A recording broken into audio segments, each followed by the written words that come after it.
back to our 30-day reset, refocus, and restore Bible challenge.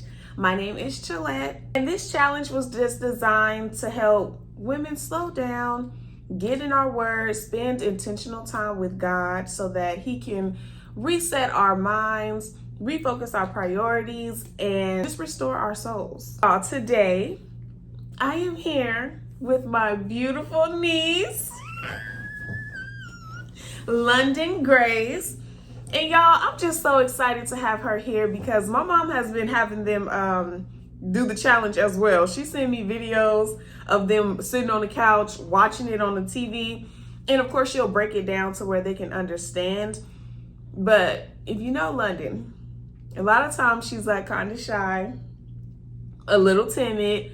But y'all, she texted me and asked if she can be a guest. And it was just such a blessing. Like,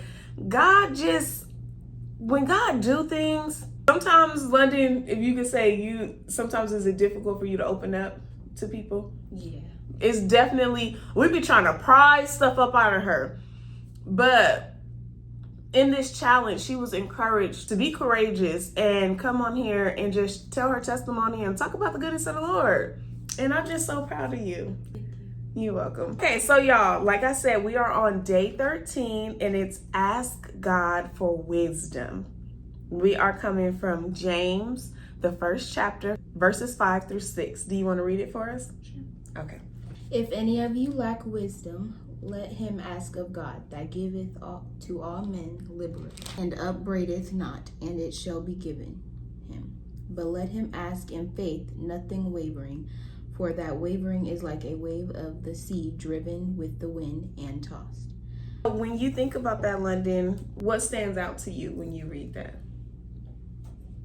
What stands out to me is how God is, He's so good to where He's willing to like help you get wisdom if you just have enough faith in Him and just Him and ask Him for it. Come on, Londyn. That's so good. Is there anything that you want to share, like anything that has happened at school, maybe with your friends or anything like that, where you had to ask God for wisdom?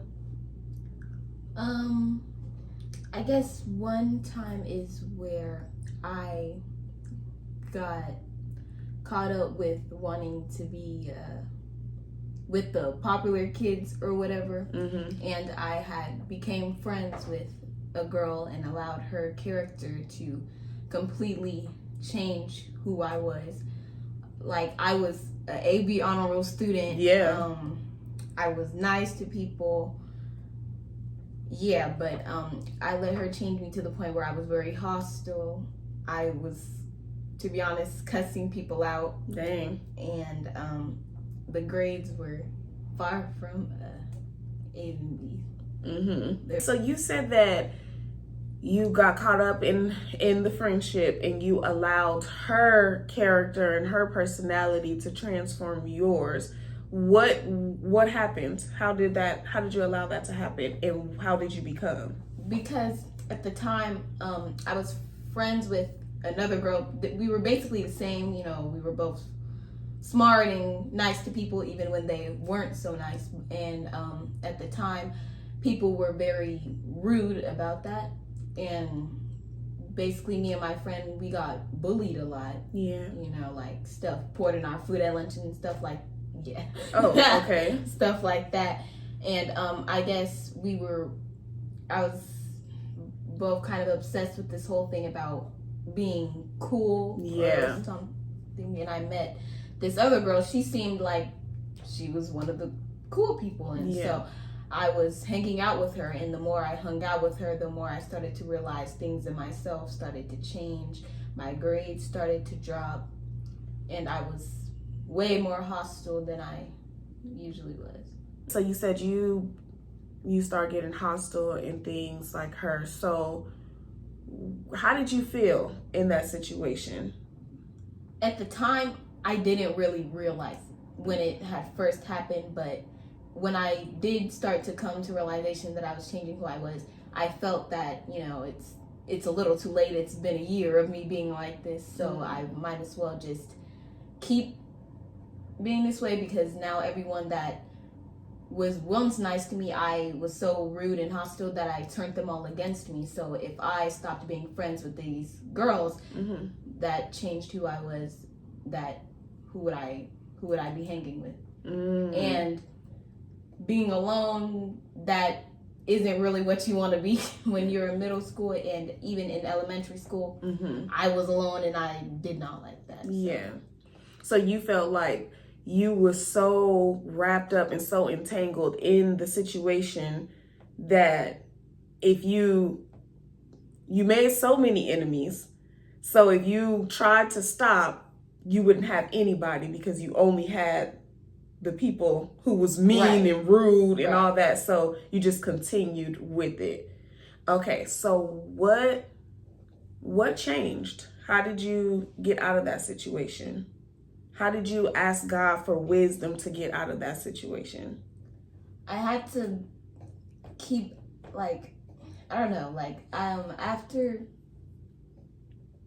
it all, Nani had decided to switch our schools after it all happened. And so I guess during the time of me being away from them, and Nani kept talking to me about God and stuff and encouraging us about it and trying to get me to, open up more. And I guess somewhere along that I kind of realized how it happened and why I don't want to be that person anymore. Right. And how I hurt others in being in that place. So, yeah. Okay. That's good because you have to, and I thank God for Nani too. Nani is my mom because she's always going to pray, tell y'all about God, so that you can pray for yourself and start making better decisions. But it's really important in situations like that where you ask God for wisdom.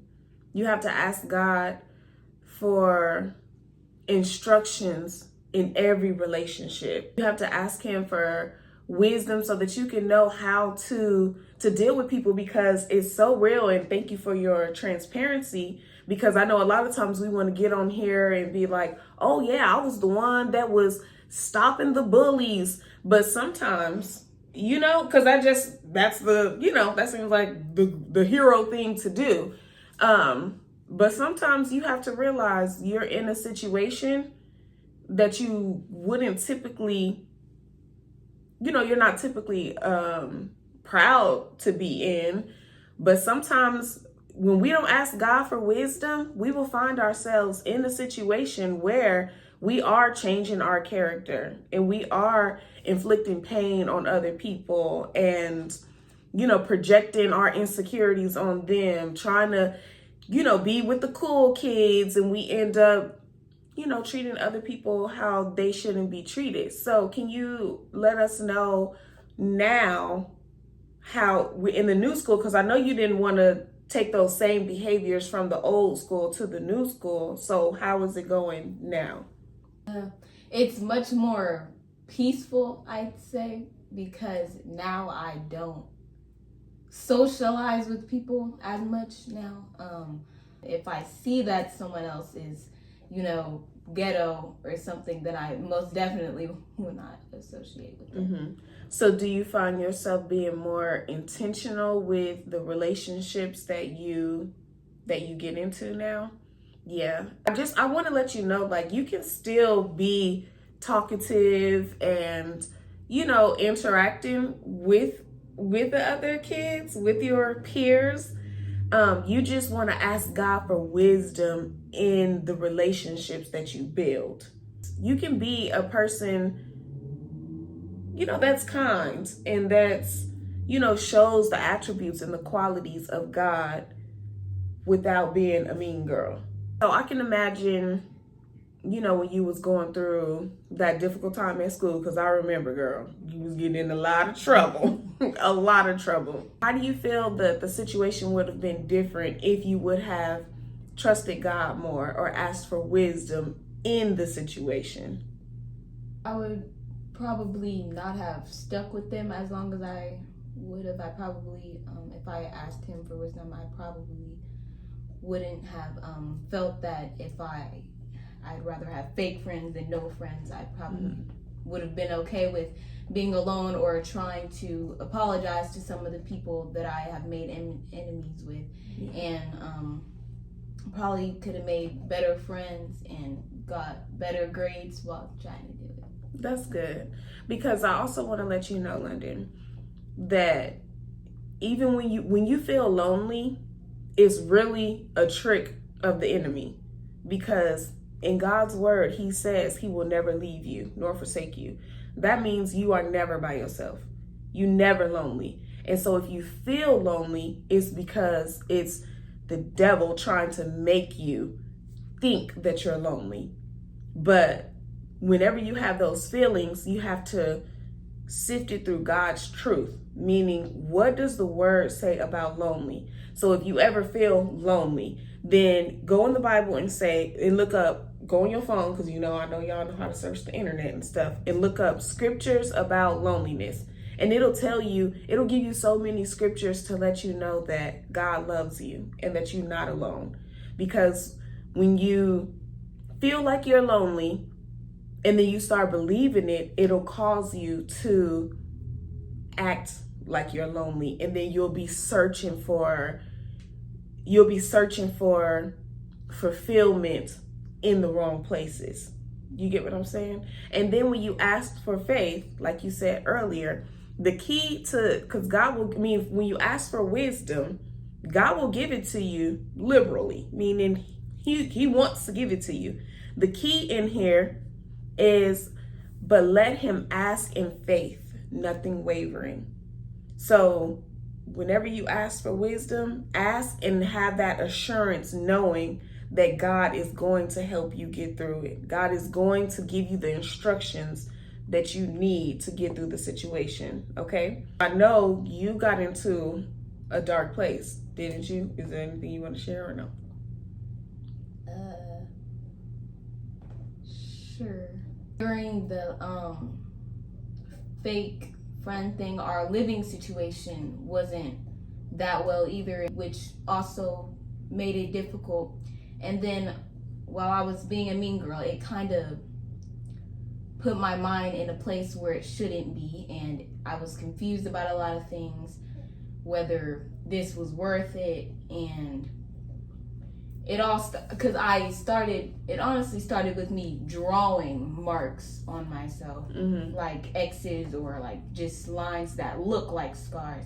And then it got to a point where I actually started trying to pierce my skin and stuff, and Nani would tell me to stop, but I don't know, that it was a voice, well, the devil's obviously, that was telling me that that's what I needed to do. And one night before school, we had a lot going on, and I went to school that day, and before I went to sleep, I was like, I'm gonna take these pills to school, and when I get there, I'm gonna take a bunch of them, and hopefully I overdose or something. And when I had brought them, I took like 9 of them, and it's a good thing my friend had told the teacher, because if she wouldn't have, I probably would have took more than that. And then they took me to the hospital, and I ended up having to go to a mental place for a while, which kind of also helped in a way, because I saw the rest of the kids, and I was like, no. I didn't even feel comfortable showering there, because I had a roommate, and she was like, I don't want to say weird, but just not liking me. So I wanted to go home. And when I had got home, I still felt kind of depressed and stuff like that, and then the devil would still attack me at certain times. But I can say that I've gotten a lot of better. Yes, you have. Hasn't been able to get me to write on my skin or cut it or even think about killing myself again. Yeah, that's so awesome. That's so awesome. And I really, really thank God that he has led you to a place where you feel more confident in God. So you are realizing that your identity is rooted in Him. And during that time, I didn't really ask God for His help because over time I had got comfortable. I had gotten used to crying all the time and being depressed and anxious and stuff like that. I've gotten used to it and I was comfortable in it. And I was scared that if I prayed to Him or asked Him for help, that it would go away. And I knew it was good for it to go away, but I didn't want to, because if it did, which it was if I asked Him for help, then the fake friends and everything would have to go too, and I would have to go back to being by myself, and people at that school probably weren't going to care. So I felt like I have to stay like this. Jesus. And that is definitely a trick of the enemy. So a lot of times in the trials, you will feel confused and not knowing what to do.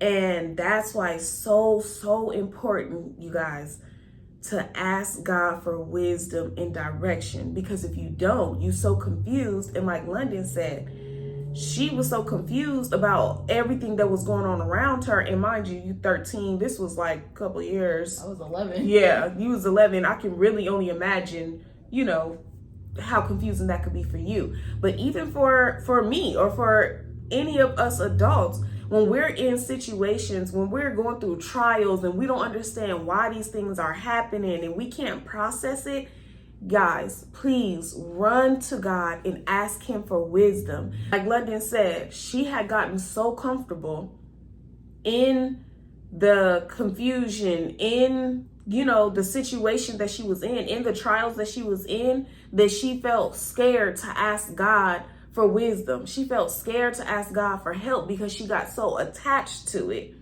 She got so attached to her circumstances that she said she knew that she could call on God and He would take it away, because He would. If you ask Him for wisdom with faith, He'll give it to you liberally. She knew that would happen, but she got so comfortable and so attached to that hurt and to the pain and to that false identity that she did not ask for wisdom, because she didn't know who she would be without it. She didn't know what she would do without it. She knew that the friends who she know were fake friends, then they would leave. But she had burned so many bridges with her real friends, she didn't think that they would accept her. But I just want to encourage you going forward, because you have been doing so much better. No matter what situation you get into, you always run to our Father, okay? You always run to God, because He loves us. He's concerned about us. He will save us. He is our refuge. He is our rock. He is our present help. He is our healer. He is a mind regulator. You said you had thoughts in your mind to cut yourself. God is never going to have you do anything to ever inflict harm on yourself. You understand me? Yeah.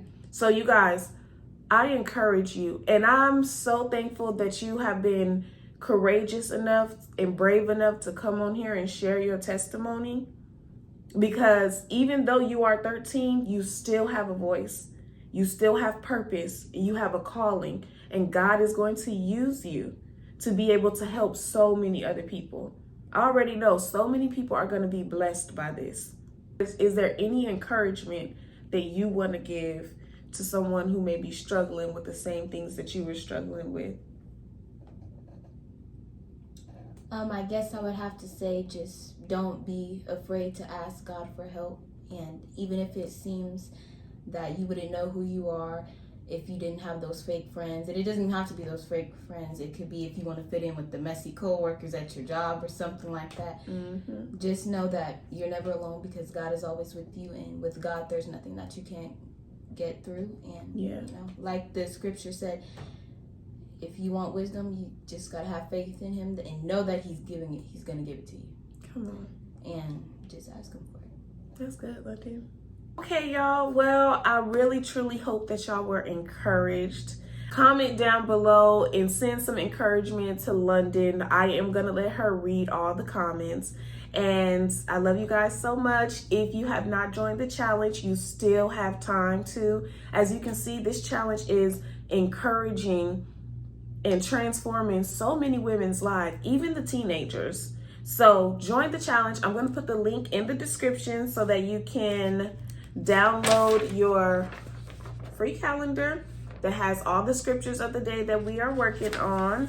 And that is it. We will see y'all tomorrow on day 14. Bye. Bye.